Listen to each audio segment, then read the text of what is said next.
Good evening to all present here. This is Vignesh, PhD scholar from IIT Palakkad. I am very glad to present our research work titled Demonstration of LiDAR on Accurate Surface Damage Measurement, a case of transportation infrastructure. Let's get into the topic. So this is the outline. First, I will be talking about LiDAR and why it is needed for damage assessment in bridges, aim and objective followed by methodology, then development of level of accuracy based predictive scan area planning model and its testing and demonstration in field environment, followed by conclusion with limitation and future scope of our work. Introduction. The structural damage in the bridges is the inevitable one, and we need periodic maintenance to for the better maintenance of our bridge. Usually in India, like we will be most of the time it's done by conventional methods, where bridge inspector will be inspecting the bridge, and most of the time it is subjective, and also it's a great challenge to track the progress of crack. Otherwise, it always need assessment area to assess the cracks or damage, and also it's done only in the area where the crack is critical, not all over the bridge.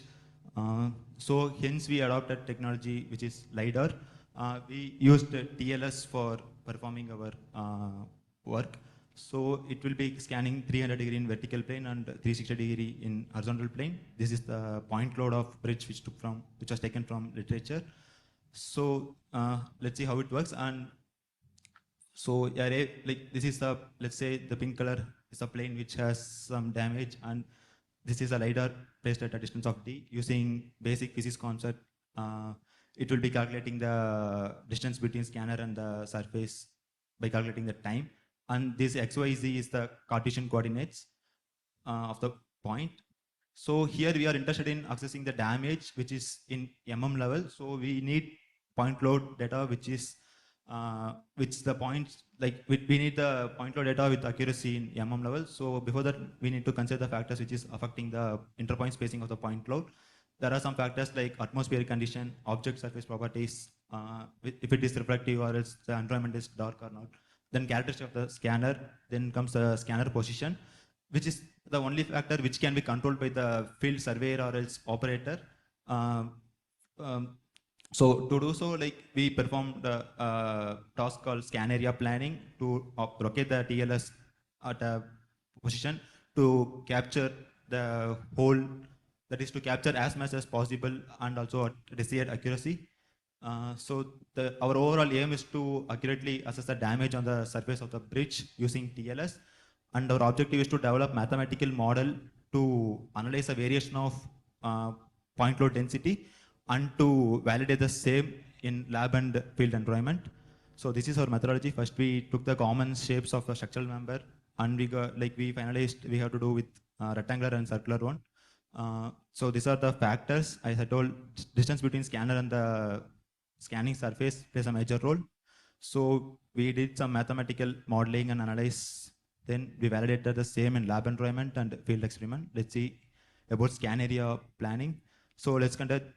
It's a plan view of typical bridge. Here we located our TLS, and this is the plane which is perpendicular to it, and this is a plane which is parallel to scanning axis of TLS. So here we did some mathematical modeling to find the interpoint spacing in the point load. So here you can see AV and AH represents the interpoint spacing between points in the point load density in vertical and horizontal direction respectively. Then using those mathematical model, we generated interactive chart where you can get the area which is going to captured by the TLS with that desired accuracy which you are interested in. So from this you can calculate the LX and that is LZ and LX, which will be giving you the effective area that will be captured. And also we have different distance. So at different distance, like we can cover different area with the accuracy which we are interested. So we have two cases. One is while locating the TLS perpendicular. Next is this is parallel one.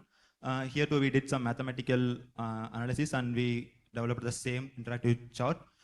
So this is the illustration of a scan area cover. Here you can see this green area represents the area which is perpendicular to the scanning scanner, and this violet is the area which is parallel to the scanning axis. And the same thing we did for circular surface. So here too we got the same interactive chart, and we did the validation part. First we did it in lab environment for perpendicular case and for parallel case. The same thing we did for circular surface also. So for demonstrating our work, like we picked a bridge which is located, which connects two states in India, Tamil Nadu and Kerala, and it was constructed in 1980s. So in lab environment we picked a grid wall.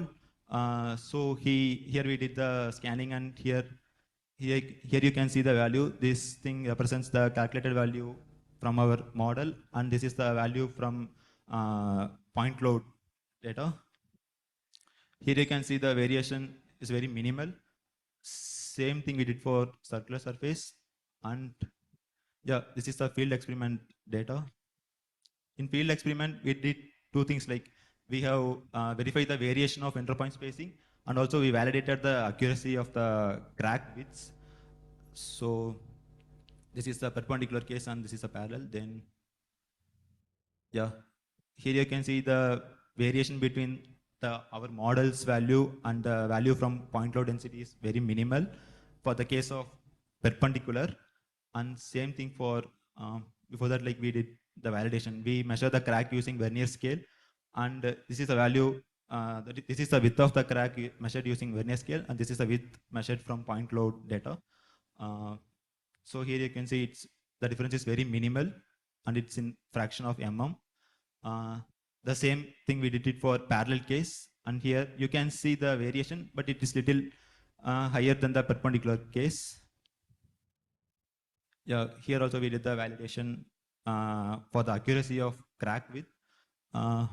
Here too the variation is very minimal, and yeah, for circular surface we placed our TLS at 1 PR. It will be capturing 50% of the first PR, and it will be capturing 25% of the neighboring peers.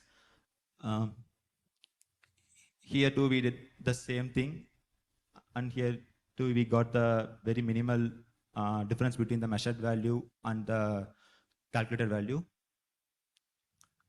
So here too we perform the same thing for crack widths. Here too, like the variation is in fraction of mm only. So to summarize our work, yeah, we developed an scan area planning approach, and also we generated interactive charts which can be used by field operator or surveyor for locating the scanner. From this you can get the distance between scanner and target, and the effective scan area coverage. These are the applications which can be taken from this work. And yeah, to conclude, we found that distance plays a major role in doing the while doing the damage assessment. Distance between scanner and the scanning surface plays a major role, and our model works very good. Like it has 95% accuracy, and we aim to capture damages ranging from 3 to 5 mm. But we found that even the cracks which is lesser than 3 mm is also getting captured using our model. Yeah, here we performed by locating our TLS at closer distance at the range of 10 meter. In future, like we are trying to capture from little longer distance, and also we performed only on vertical surface.